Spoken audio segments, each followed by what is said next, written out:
Ang kwentong ito ay hango sa totoong buhay. Karanasan ito ni Kuya Agot. Taong 1970, Isabela.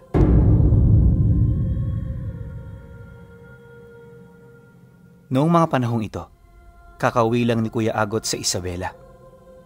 Matagal-tagal din siya sa Tarlac, na kung hindi siya nagkakamali, mag-iisang dekada siya roon. Magmula kasi noong namatay ang kanyang mga magulang, napilitan na siyang lumipat ng lugar. Ito lang ang nakita niyang paraan upang makatakas sa kahirapang paulit-ulit nilang nararanasan sa probinsya. Ayon pa sa kanya na, magmula noong nakalis siya, kahit papaano naging magaan ang buhay niya. Sa tinagal-tagal niyang pananatili sa Tarlac, doon na rin siya nagkaroon ng sarili niyang pamilya. At kung tutuusin, wala na dapat siyang balak na umuwi. Ang kaso lang, nabalitaan niyang nagkasakit yung kababata niyang pinakamalapit sa kanya. Yon ang pinakamatalik niyang kaibigan. Kaya nang malaman niyang tungkol dito, hindi siya nagdalawang isip na bisitahin ito. 1 linggo lang ang hiningi niya sa kanyang asawa, kaya naman hindi na ito tumutol. Pagdating niya sa Tumawini, agad siyang sinalubong ng mga kamag-anak nito. Bago pa man kasi siya makarating doon, meron na silang komunikasyon kung saan niya ito kikitain. Mabuti na lang, nasundo rin siya ng mga ito kaagad, kaya naging maayos ang kanyang lakad. Nang marating na niya ang bahay nito, doon tumambad sa kanya ang kaibigan niyang nanghihina na. Napakapayat na rin ito tingnan, tapos yung paglalakad nito, animoy sapilitan ang paghakbang. Pagsilay naman ito sa kanya, nakangiti itong naglakad habang nakatitig. Sa estado nito pinuno, masasabi mo talagang malapit na itong pumanaw. Nang mapansin ngayon ni Kuya Agot, abot langit ang naramdaman niyang awa ukol sa sitwasyon nito. Gayunpaman, iniwasan niyang magpakita ng kahit na anong emosyon sa kadahilan ng baka isipin nito na kaya lang siya pumunta ay dahil sa awa niya. Pagharap naman nilang dalawa, hinawakan nito ang kamay niya habang nananatiling tahimik. Wala itong anumang sinabi sa kanya na para bang sapat na para rito na makita siya ng personal. "Huwag kang nga ganyan, Pablo. Hindi ako sanay na makita kang mahina. Magpagaling ka. Lahat ng gamot na ibibigay sa'yo, inumin mo. Tandaan mo, hindi ka namin matutulungan sa iyong problema." Bungad na wika niya. Nang marinig naman ito ang kanyang sinabi, ngumisi lang naman ito habang sumasagot ng, "Inaalagaan ko naman ang sarili ko, Agot. Pero alam mo ba, ramdam ko na malapit na akong lumisan. Kaya nga ako nagmakaawa sa iyo na umuwi ka dahil gusto kitang makita sa huling pagkakataon ng aking buhay. Mabuti naman at tinupad mo. Maraming salamat. Kahit kailan talaga hindi mo ako binibigo." Dahil sa sinabi nito, doon na unti-unting bumuhos ang kanyang lungkot.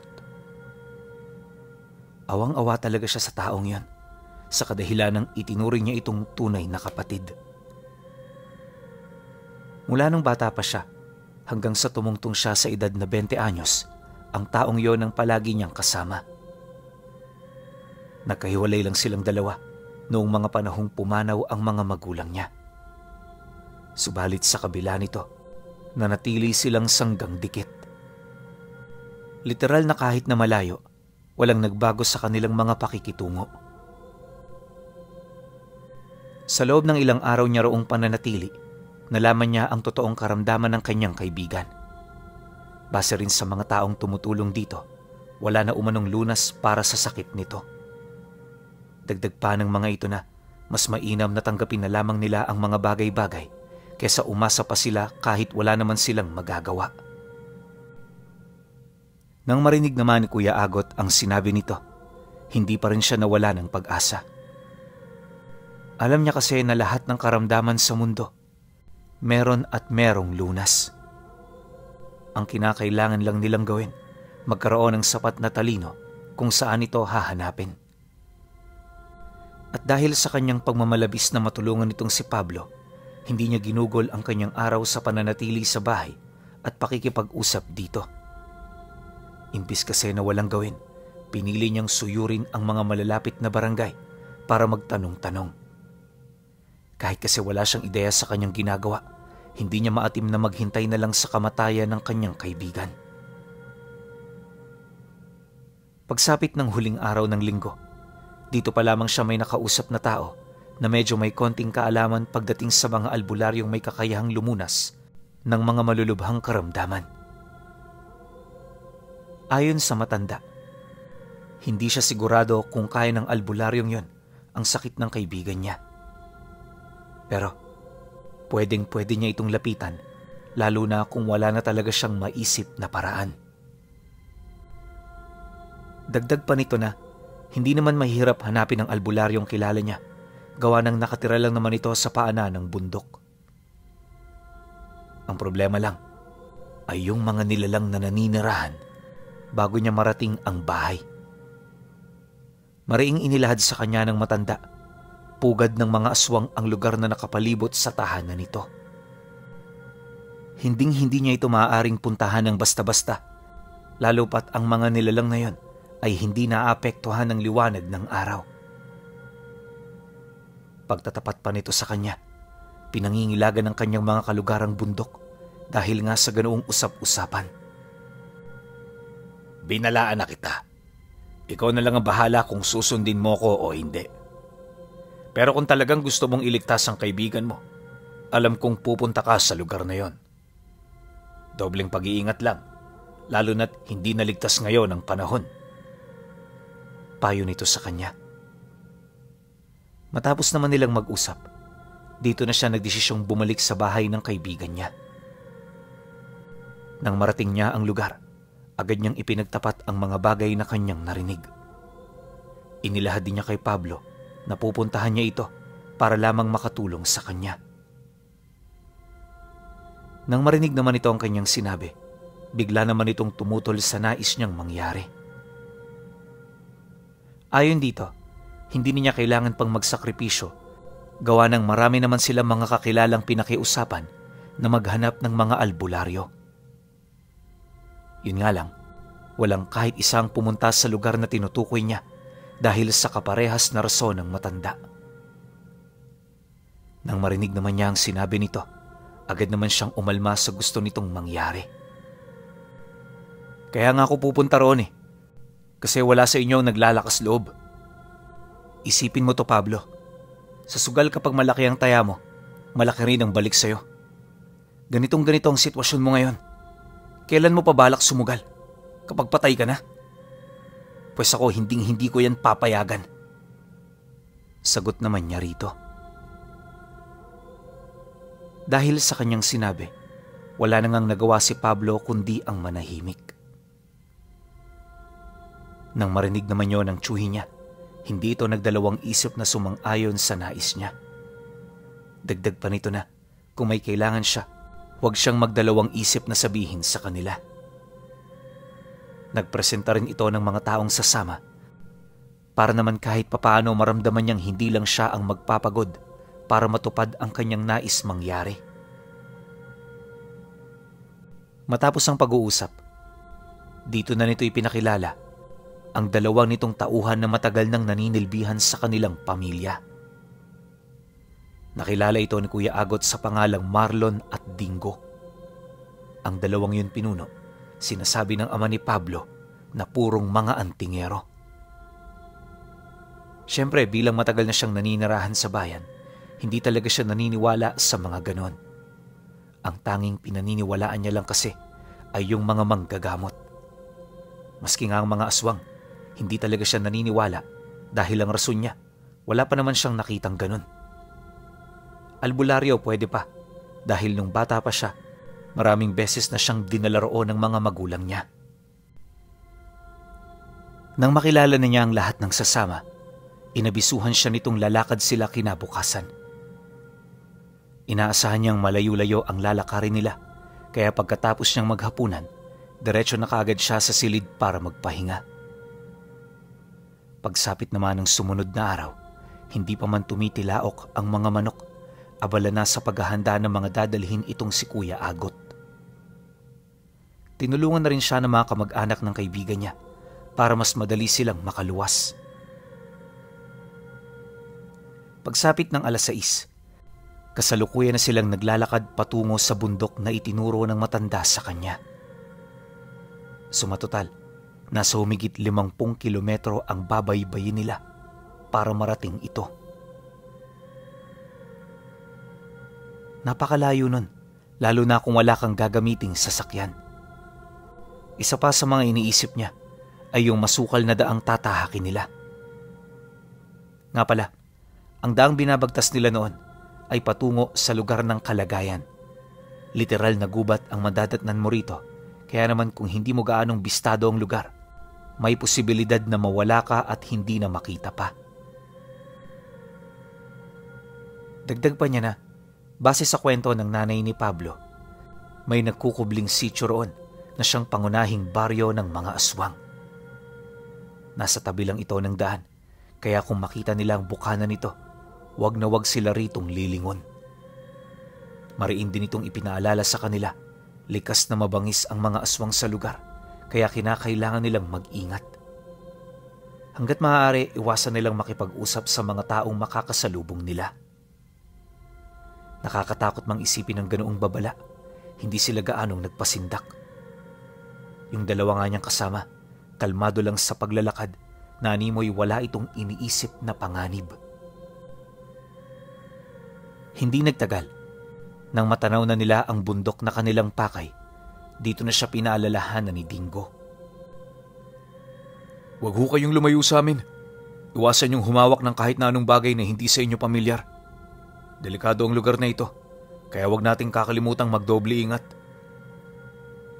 Sige Dingo, kayo na ang bahala sa daan. Basta sabihin nyo lang kung meron kayong ipapagawa sa akin. Nakahanda ako, kahit ano pa yan. Nang marinig naman ito ang kanyang sinabi, nagpatuloy lang naman ito sa paglalakad. Habang papalapit sila sa lugar, mas lalo ring tumatahimik noon ang hanay nila. Di nagtagal, pagpasok nila sa gubat, ilang milya ang layo sa bundok. Dito niya na napansin ang unti-unting pagbabago ng paligid. Hindi niya mawari pero sa mga sandaling yon, pakiramdam niya merong nagmamasid sa kanila. Ang problema, hindi niya matukoy kung saan ito nagmumula. Basta ramdam niya talagang may nakatitig.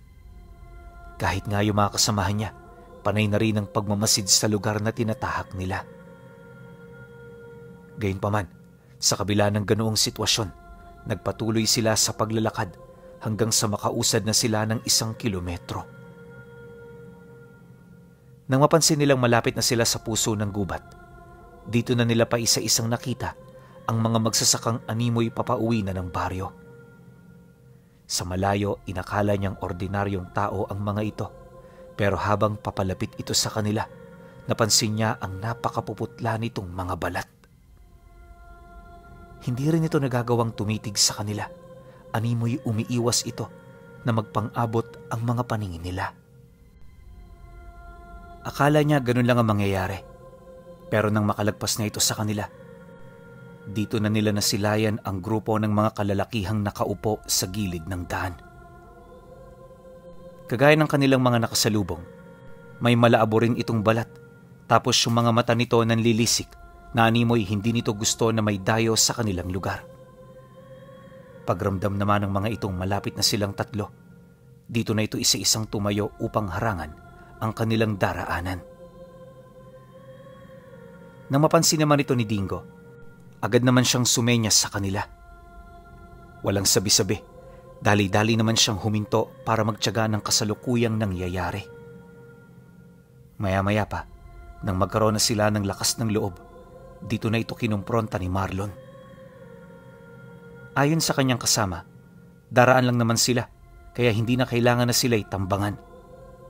Mariin din itong inilahad, meron lang silang pakay sa lugar, at pagkatapos nito aalis din naman sila kaagad. Nang marinig naman ito ng grupo, nanatili pa rin itong nakatayo habang tinitingnan sila bakas ang matinding galit sa kani-kanilang mga mata. Ilang segundo pa ang lumipas. Napatahimik naman sila ng bahagya nang may marinig silang magsalita. Hindi importante ang pakay nyo rito. Kaya bumalik na lang kayo. Mas makakabuti yon para sa ating lahat. Alam kong hindi naman siguro kayo rito pumunta nang hindi nyo kami kilala, hindi ba? Sa lugar na ito meron kaming batas. At kabilang dito ang hindi pangingialam ng mga tagalabas sa nakatira ritong albularyo. Ano man ang aming rason kung bakit namin ito ipinapatupad, nasa samin na lang yon. Pagkasambit nito ng mga katagang yon, hindi na sila nangahasbang sumagot. Naisip kasi nila na mas lalo lang nitong papataasin ng tensyon kung sakali mang magpupumilit pa sila sa mga nais nila. Ilang minuto pa ang lumipas, pagtahimik naman ng nilalang, dito na sila nagdesisyong bumalik. Akala talaga noon ni Kuya Agot babalik na sila pero nang makalayo-layo na sila sa mga nilalang, pasimpleng tinahak ni Dingo ang ibang daan pabalik dito. Pagpasok nila sa isang masukal na parte, pinaupo sila nito sa ugat ng puno habang dinadasala ng lating. Makikita mo sa mga mata nito ang matinding pagninilay at pag-iingat sa mga katagang kanyang sinasambit na parabang meron itong kinakatakutan. Ayon kay Marlon, kaya ganoon ang aksyon ni Dingo ay dahil sa mapanganib ang mga dasal na kanyang ginagamit. Lingid sa kaalaman ni Kuya Agot, sinusubukan nitong gayahin ang presensya ng mga aswang. Yon ang naisip nitong paraan upang makibagay sa mga nilalang at para hindi na sila nito mapansin kapag ipinagpatuloy na nila ang kanilang lakad. Matapos itong gawin ni Dingo, binigyan siya nito ng isang bato na napakalagkit. Unang subo niya rito, agad itong dumikit sa kanyang ngalangala. Kahit sinasadya niya itong alisin, hindi niya talaga yun magawa. Nang mapansin naman ito ni Dingo, inabisuhan siya nitong wag na wag itong pangangahasang gawin. Ayon dito, nasa sandaling malaglag sa ngalangala niya ang bato, matutunugan na siya ng mga nilalang na nasa paligid. At sa oras na mangyari ang bagay na yan, maging sila man ay wala nang magagawa para mailigtas siya. Nang marinig naman niya ang sinabi nito, hindi niya maipagkakailang kinilabutan talaga siya. Kung kanina gustong-gusto niya itong tanggalin, ngunit sa mga sandaling yon, parang ingat na ingat siya sa paglalakad, sa takot na baka malaglag ang bato. Ilang minuto pa ang lumipas. Awa naman ng Diyos, walang nangyaring masama. Pagsapit ng dapit hapon, bahagya silang nagpahinga upang mapakiramdaman ng buong paligid. Kahit kasi hindi sila napapansin ng mga aswang, may posibilidad pa ring masipat sila ng mga ito. Yon ang kanilang kinakatakutan, gawa ng hindi madaling tumakas sa ganoong lugar na halos pinalilibutan na ng mga pugad. Sa pagpapatuloy ng kanilang paglalakad, dito na siya unti-unting nakakasilay ng mga kakaibang bagay sa puno. Noong una, hindi pa siya roon ganong naniniwala, pero sa katagalan ng pagmamasid niya, napagtanto niyang totoo ang mga ito. Ayon kay Kuya Agot Pinuno, na sa gubat na yon, nagkalat ang mga damit ng tao sa malalaking sanga ng matatandang kahoy. Wala siyang ideya kung paano yun doon nakapunta. Pero base sa kasama niyang si Dingo, yon ang mga bakas ng mga taong kinatay dito. Dagdag pa nito na, hindi lang yon ang kanyang makikita, gawa ng sa pagsapit ng gabi, mas lalo pang dadami ang mga nilalang na masisilayan niya. Pagkarinig naman niya sa sinabi nito, halos gustong-gusto niya na noong bumalik. Ang kaso lang masyado na silang malayo at nakalimutan na niya ang daan. Malapit na ring dumilim ang paligid, kaya ang pinakaligtas na lugar kung saan pwede siyang manatili ay sa piling ng kanyang mga kasama. Hindi nagtagal, pagpatak naman ng gabi, doon na nagsimula ang pagrinig nila ng mga kakaibang tunog. May mga sumisigaw, humihingi ng tulong, tapos mga taong tumatakbo kahit wala naman silang nakikita. Lahat yon paulit-ulit nilang naririnig hanggang sa mapadpad sila sa kakahuyan na punong-puno ng lumot ang buong paligid. Nang marating nila ang lugar na yon, bahagya silang natigilan. Gawa ng di kalayuan sa daan, may nakita silang isang tao na nakalubog sa maliit na lawa. Akala nila kung ano lang ito, pero paglapit nilang tatlo, nakita nilang nakalabas na sa balat ang mismong mga buto nito. Paungol-ungol na lang din ang nilalang na animoy wala na ito sa kanyang sariling pag-iisip. Dagdag pa niya na habang nakalubog ito sa tubig, panay ang pagmamasid nito sa buong paligid. Dahil dito, kinakailangan pa nilang magtago para lang makalayo. Habang tinatahak nila ang daan, kapansin-pansin naman ang pag-amoy ng nilalang sa hangin. Hindi nila mawari kung ano ang ginagawa nito pero meron silang kutob na may naaamoy itong kakaiba. Kalaunan, nang medyo makalayo na sila, doon pa lamang sila nakahinga ng maluwag. Ni isa sa kanila, walang nanghangad na malaman kung ano ang kakayahan ng nilalang. Naniniwala kasi noon si Dingo Pinuno na ang nakita nila sa lawang yon ay isang tao na pinag-eksperimentohan ng mga aswang. Ano man ang naging bunga nito, paniguradong hindi ito kaaya-aya. Inamin din ito sa kanya na yon ang kauna-unahang pagkakataon na makasilay siya ng ganoong nilalang. Kalahating oras pa ang dumaan nang medyo malapit na sila sa bundok. Bigla silang napatigil sa paglalakad nang may marinig silang bumubulusok galing sa itaas. Pagsilay nila rito, nakita nila ang dalawang aswang na nagtitiklop ng pakpak. Alam ni Dingo na nasilayan na sila ng dalawa, kaya naman hindi na ito nagdalawang isip na utusan siyang magtago. Pagkarinig naman niya sa sinabi nito, dali-dali naman siyang kumubli sa puno habang nakamasid. Sa puntong yon, halos hindi na niya alam ang kanyang gagawin dahil sa ito ang unang pagkakataon na makasilay siya ng totoong aswang. Dito na rin siya naniniwala na tunay ngang umiiral ang mga ito kasama ng mga ordinaryong tao.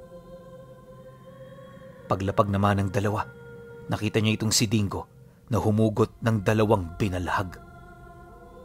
Isa itong uri ng sundang na hindi gaanong kahabaan kagaya ng talibong. May matulis din itong dulo tapos napakakintab ng talim nito. Kahit sa tingin lang, alam ni Kuya Agat kung gaano katalas ang armas. Maya-maya pa, pinaikot-ikot ito ni Dingo sa kamay niya na animoy naglalaro ng hindi nakakamatay na bagay. Habang ginagawa niya ito, nakatayo lang naman sa isang tabi si Marlon, hawak-hawak ang armas nito na kung tawagin ay garab. Bakas sa mukha ng dalawa ang kawalan ng takot sa mga aswang, indikasyon na hindi yon ang unang karanasan nila. Di nagtagal, nang makalapag na ang mga ito, buong puwersa naman itong sumugod sa mga kasama niya. Parang nagwawalang tigre ang mga ito na animoy gustong mangibabaw sa labanan gamit lamang ang kanilang purong lakas. Subalit lingid sa kaalaman ng mga aswang, hindi nila basta-bastang matatalo ang dalawang antingero dahil kagaya nila, meron din itong tinatagong alas sa katawan.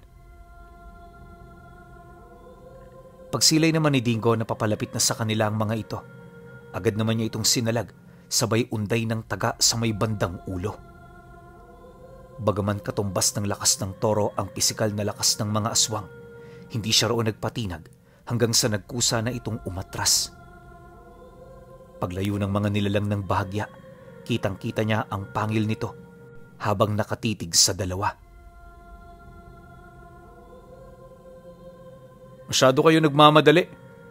Bakit? Meron ba kayong pupuntahan? Wika ni Dingo sa aswang na sumugod sa kanya. Nang marinig naman ito ang kanyang sinabi, biglang umusli sa napakapangit nitong muka ang tunay nitong itsura. Wala kaming pupuntahan. Iniiwasan lang namin na maunahan kami ng aming mga kasama.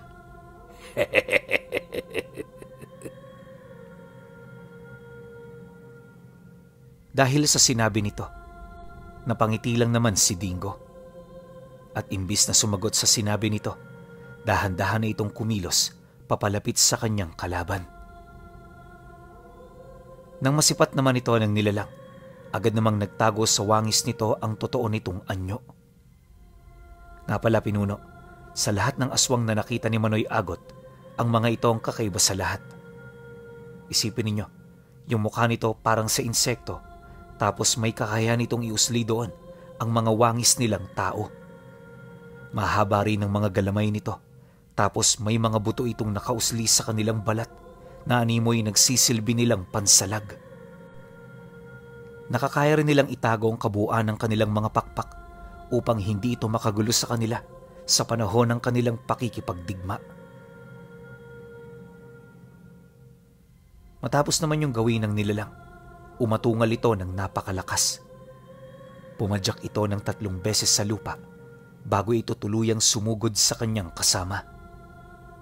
Paglapit naman ito, laking gulat na lamang niya nang kalmado itong sinalag ni Dingo. Sinubukan pang ulitin ng nilalang ang nabigo nitong atake pero walang nagbago. Habang tumatagal ang kanilang pagbubuno, unti-unti naman itong napagtatanto na wala silang laban sa mga antingero. Maya-maya pa, pagsunggab naman ni Dingo sa nilalang, dito niya na ito pinaulanan ng atake hanggang sa matagumpay na niyang naputol ang kaliwa nitong braso. Sinubukan pang gumanti sa kanya ng nilalang pero masyado siyang malikse para tamaan. Pagbagsak naman ito sa lupa, muli siyang sumugod dahilan para tumagos sa dibdib nito ang talim ng binalhag. Hindi pa ito nakontento, paulit-ulit pa nitong winakwak ang dibdib ng aswang hanggang sa tuluyan na itong mamatay. Matapos naman ang mga pangyayari, napansin na rin nila itong si Marlon na dahan-dahan ang pinuputulan ng mga galamay, ang kalaban nitong nakaluhod sa lupa. Duman pa ang ilang segundo, pinugutan niya na ito ng ulo na para bang pumupugot lang ito ng ulo ng manok. Matapos nun, agad naman siyang inabisuhan ni Dingo na magmadali na. Kahit kasi wala silang nararamdaman sa paligid, siguradong sigurado ito na papalapit na ang mga kasama ng kanilang mga nakalaban. Sa halip di na lumakad lang sila, napilitan na sila noong kumaripas ng takbo, gawa ng yung bahay ng albularyo, napakalapit na sa kanila. Sa pagpapatuloy ng pagtahak nila ng daan, dito niya napansin ang napakaraming nilalang na bumubuntot sa kanila. Bawat isa sa mga ito, nagtataglay ng wangis ng iba't ibang uri ng hayop. Panay na rin ang ginagawa nitong paninindak sa pagbabakasakaling ito ang makakapagpabagal sa kanilang kilos. Ang kaso lang, dahil sa karanasan ng dalawa niyang kasama, kaya naman hindi nito natupad ang masama nilang binabalak. Nang mapansin kasi noon ni Dingo na humihina na ang kanyang pagtakbo, sapilitan siya nitong kinarga para masigurong walang may iwan sa kanila. At dahil sa ginawa nito, kung kaya't narating nila ang paanan ng bundok ng kumpleto. Pagsilay naman nila sa isang maliit na kubo, dali-dali sila raong pumasok habang isinisigaw ang pangalan ng albularyo. Hindi naglaon, nang marinig nito ang pagtawag, agad naman itong lumabas na siya namang sinubayan ng pagyanig ng lupa sa paligid. Dahil dito, kung kaya't napilitan ng huminto ang mga aswang. Maya-maya pa, doon na tumambad sa kanila ang matandang albularyo na merong hawak-hawak na tungkod. Nakapasok na sila rito sa loob ng aking bakuran. Ibig sabihin mga bisita ko na sila. Lumayas na kayo rito bago pa magbago ang isip ko. Nang marinig naman ito ng mga aswang, para itong mga asong nabahag ang buntot na umalis sa lugar na yon. Bawat isa, nawala na ng lakas na habulin sila. Di nagtagal, nang mawala na ito sa kanilang paningin, doon pa lamang sila napabuntong hininga. Pakiramdam noon ni Kuya Agot Pinuno, nabunutan siya ng malaking tinik sa lalamunan niya. Ilang minuto pa ang lumipas, unti-unti niyang naramdaman ng matinding pagod sa kanyang katawan. Ni hindi niya nga namalaya noong nakatulog na pala siya, kaya naman paggising niya nakita niyang umaga na pala. Paglabas niya ng silid kung saan siya naroon, nasipat niya ang 3 na kasalukuyang nag-uusap-usap. Nakapagpasya na rin ang mga ito na sa araw na yun sila babalik sa bahay ng kaibigan niyang si Pablo. Nang marinig naman yun ni Kuya Agot, wala siyang ibang naramdaman kundi ang matinding kagalakan. Pagtirik naman ng araw sa kalupaan, kampante na silang naglakad sa gubat, pabalik sa kanila. Ayon sa kanya, noong dinaanan nila ito kasama ang matanda, wala na silang nakitang aswang. Kahit katiting na pagpaparamdam, wala na rin silang napansin na halos akalain niyang isang pangkaraniwang lugar lang ang tinatahak nila. Ayon sa matanda, normal lang na mangyari ang ganon dahil kasama nila ito. Dagdag pa nito na lahat ng mga aswang na namumugaran papalibot ng kanyang tahanan ay pawang takot sa kanya. Kaya lang naman ito naninirahan sa malapit ay dahil sa iyo ng iniutos niyang gawin ng mga ito. Yun ay kung hangad nilang maipagpatuloy ang kanilang mga buhay. Ginawa yun ng matanda upang masiguro na ang mga taong lalapit sa kanya ay mga personalidad na karapat-dapat tulungan. Sa pamamagitan kasi ng pakikipagsapalaran sa ganoong kapanganib na lugar, makikita niya ang dedikasyon ng bawat tao nag-aasam na makakuha ng kanyang tulong. Matapos naman niyang marinig ang tungkol dito, hindi niya piniling magsalita. Ang nais niya kasing makita ay ang resulta sa mga gagawin nito sa kaibigan niya. At kagaya nga ng inaasahan niya Pinuno, hindi siya nito binigo. Tama kayo nang narinig, napagaling nito ang kaibigan niya, kalakip ng pagbabago nito ng kanyang pananaw ukol sa mundong ating kinagagalawan. Ngayong matanda na itong si Kuya Agot, paulit-ulit niya pa ring ikinukwento ang tungkol sa kanyang nasaksihan na isang malakas na albularyo na pinalilibutan ng mga aswang.